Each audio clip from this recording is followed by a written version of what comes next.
bersama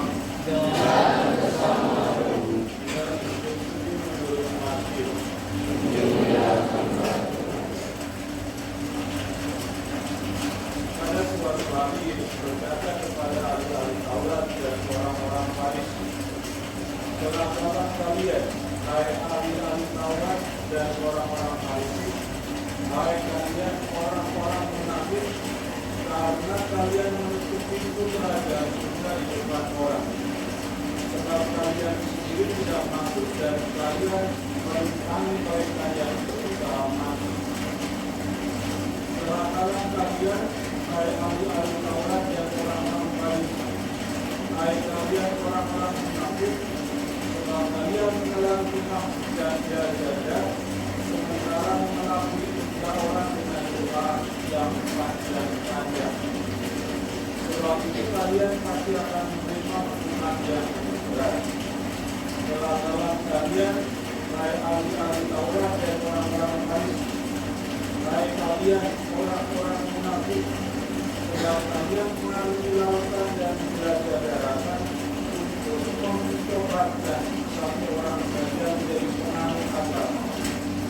Dan sesudah dia bertobat, kalian menjadikan dia orang neraka yang dua kali lebih jahat daripada kalian sendiri.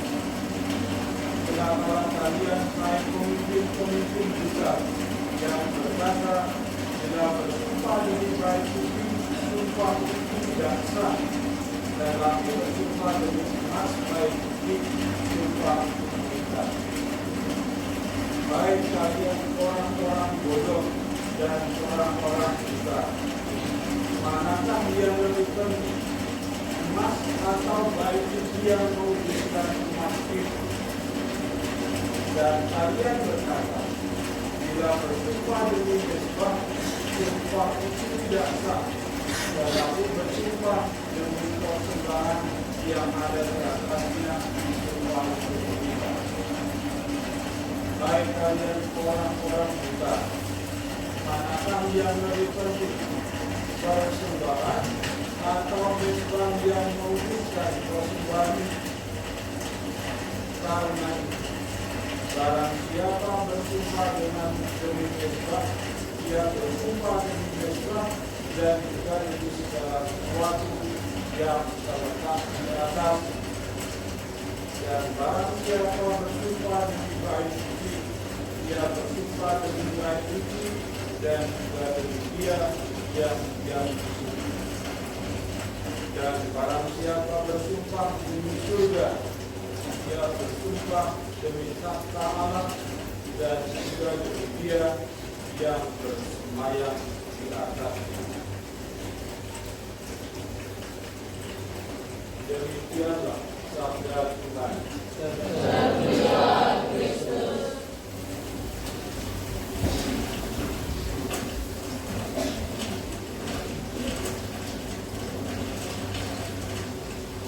Selamat pagi.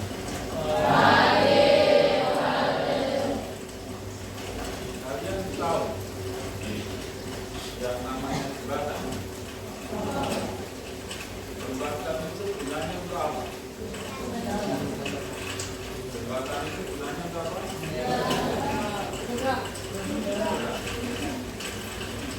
Jadi jembatan itu adalah sebuah atau katakanlah sebuah sarana untuk menghubungkan satu tempat dengan tempat yang lain. Kalau di sini ada sungai panjang, lalu lebar, di sini ada kampung, di sini ada kampung. Lalu jembatan itu akhirnya dipakai untuk menghubungkan antara kampung ini dengan kampung ini. Karena ada jembatan, maka akhirnya orang dari kampung ini bisa menyeberang ke sini dan orang dari kampung ini bisa menyeberang ke sini. Jadi jembatan adalah sebuah penghubung yang menghubungkan satu tempat ke tempat yang lain. Nah, itu jembatan. Di dalam kehidupan beragama yang disebut dengan iman, iman itu ibaratnya sebuah jembatan. Jembatan yang menghubungkan mana? Jembatan yang menghubungkan kita manusia dengan Allah yang katakanlah di atas sana. Katakan di atas sana, Allah di mana-mana. Allah tidak kelihatan.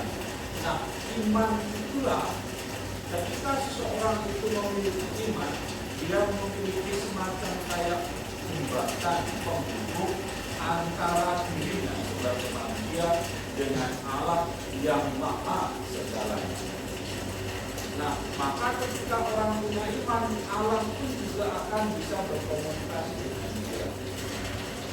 Nah, dalam prakteknya, ketika seseorang Katolik, seorang Kristian itu memang sungguh-sungguh dia memiliki iman yang kuat, memang dia itu memiliki hubungan yang erat dengan Tuhan, karena iman, ketika iman itu kuat, akhirnya rentang antara hidup kita dengan Allah yang tidak terbatas itu seolah-olah menjadi dekat, itu karena iman.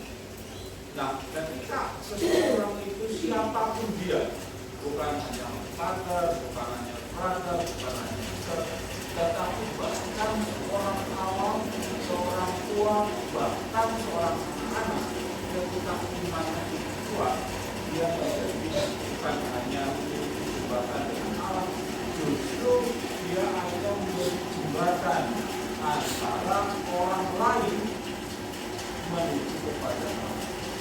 Banyak contohnya, Nabi itu, misalnya Nabi Abraham, ketika Sodom dan Gomora itu mau dibinasakan, mau dihancurkan oleh Allah, maka karena Abraham ini imannya kuat, dia menjadi perantara antara orang ini dengan Tuhan, sehingga Abraham bisa tawar-menawar dengan Allah. Kalau 50 saja, apakah kita membinasakan tidak? Akhirnya kalau 10 ada orang kita bisa katakan kalau membinasakan tidak. Juga Musa itu sebenarnya orang biasa, tetapi karena dia memiliki relasi yang dekat dengan Tuhan, maka dia bisa menjadi penghubung antara umat Israel dengan Allah. Nah, demikian juga dengan kita. Nah, situasi itu sebenarnya berbanding-terbalik dengan apa yang dikatakan oleh Yesus dalam ini. Yesus pada hari ini mengutuk siapa? Ahli-ahli orang-orang Farisi dan ahli-ahli Taurat. Berkali-kali Yesus mengatakan, celakalah kalian, hai ahli-ahli Taurat dan orang-orang Farisi. Mengapa Yesus mengatakan seperti itu? Karena mereka justru bukan menjadi jembatan yang menghubungkan orang kepada Tuhan, tetapi menjadi perintah atau penghalang orang sampai kepada Tuhan.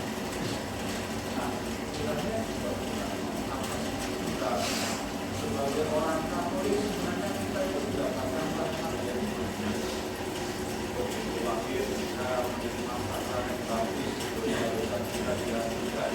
Ketika kita berusaha menerima sakramen tobat, dan kita sudah besar menerima kehadiran Yesus dalam sakramen Ekaristi, nah semakin bisa lagi menerima sakramen Krisma.